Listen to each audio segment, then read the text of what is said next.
Do you enjoy the dopamine-filled state called having fun? Would you like to?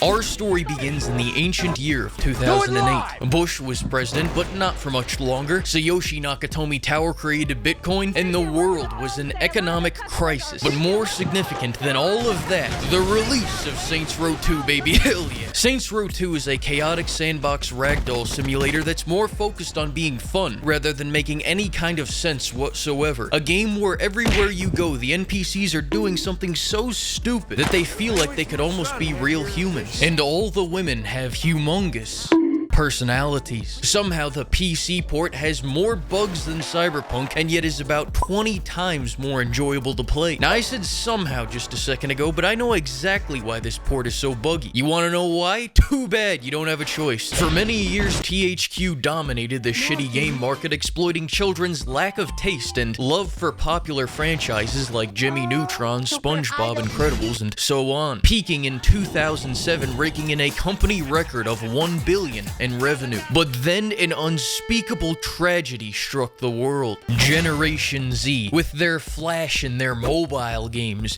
They said Ratatouille on DS, more like rat-a-tat-tat. Fuck that. I'm gonna go play Pop Tropica, Club Penguin, or Happy Wheels for free. So now with the youth hopping onto free games on the internet and THQ mass-producing some of the most mediocre titles we've seen in all of gaming history, the losses began stacking quite large for THQ, eventually surrounding in THQ going tits up in 2013 and selling all their IP to the other, and I use this term very lightly, more competent AAA publishers. Now what does all this have to do with Saints Row 2's PC port, you ask? It's a very fair question. When THQ went tits up, they sold Volition to Koch Studios, and somewhere in that barter, the Saints Row 2 source code just up and vanished. Problem was, without this source code, they couldn't update the game, so Volition took it upon themselves to launch a manhunt for this code. They searched tirelessly, day and night in the jungles and in the swamps, and after 6 years, the devs finally found that bastard, saying that they would eventually fix the Saints Row 2 PC port and restore order to the realms. After 3.5 years, that has yet to happen. The other reason why it's so buggy is because of the PC port was done by CD Projekt.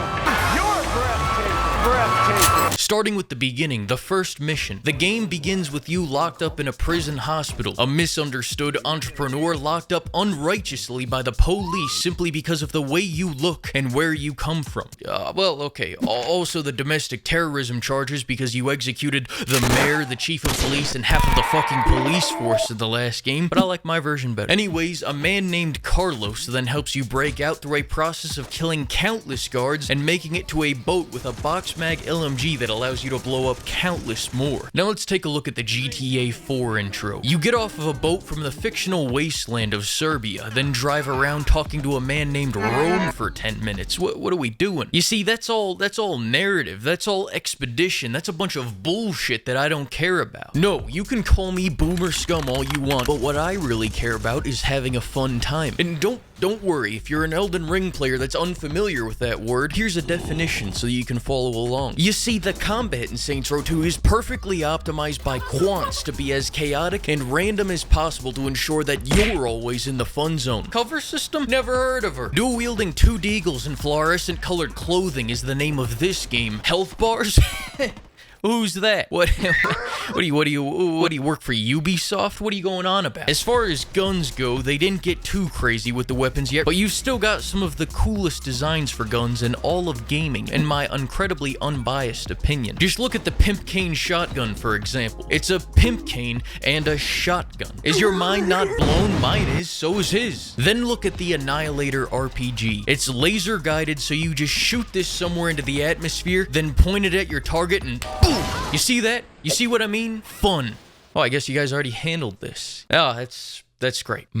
Oh shit, I already fired that rocket. Even melee combat in Saints Row 2 is fun, which is incredibly rare for a sandbox game because usually hand-to-hand is about as fun as sticking a fork into a wall socket. But in Saints Row 2, you have all kinds of takedown animations thanks to the extremely rare mechanic of interchangeable martial arts styles. The Brotherhood style allows you to become Dwayne "The Rock" Johnson. The Ronin style allows you to live out your fantasy of becoming Mr. Miyagi. And the Sons of Samedi give you whatever the fuck that is. Now let's talk about the enemy AI. They are out of their goddamn minds, and it's beautiful. These things get into cars and make a point out of attempting vehicular manslaughter. And I'm so trained on other games making the AI pull up and stop the car in front of you so that they can then hop out and fail to kill you, that I just stand in front of these AI man cars like a mime thinking that they're gonna stop.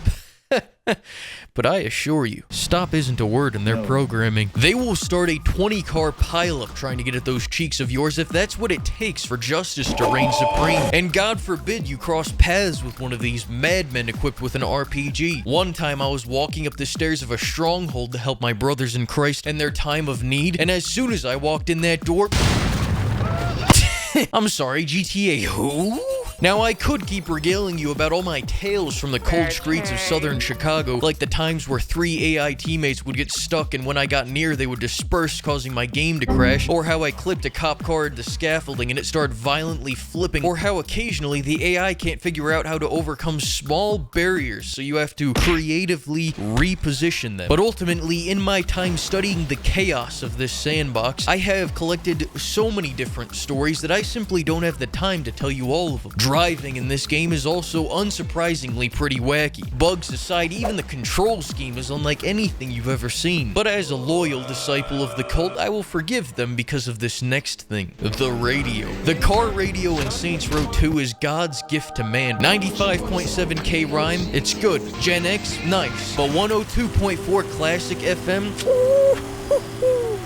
all my homies roll deep to Beethoven. Then you have the commercials. If you love human trafficking as much as I do, you're going to need a boat. If the average Twitter user sat down and listened to these commercials for 5 minutes, they would have a brain hemorrhage and faceplant into their gluten-free, soy-packed bowl of tricks. Activities in Saints Row 2 are also rather godly. To name a few favorites of mine, there's Mayhem, a mini-game where you destroy fences and or innocent human lives to meet a monetary damage goal against the city. There's Insurance Fraud, where you do a little trolling by trying to financially ruin truck drivers. Racing, where you play against mentally challenged robots that can't stop crashing into shit. And that's not over-exaggerating, by the way. I've seen one of them be 3 seconds away from getting first, and instead they crash into a tree like a dumbass and hand me the dub. And finally, the top dog that I've loved since I was a kid, Demo Derby. Smash cars and end lives for the entertainment of the masses. Name a more iconic duo. You even get to choose and mod your own car for the said killing for the said masses. I mean, really, the station wagon's the best option, though, and this is indisputable, so don't even try to dispute this. Because I know what you're thinking. Isn't the muscle car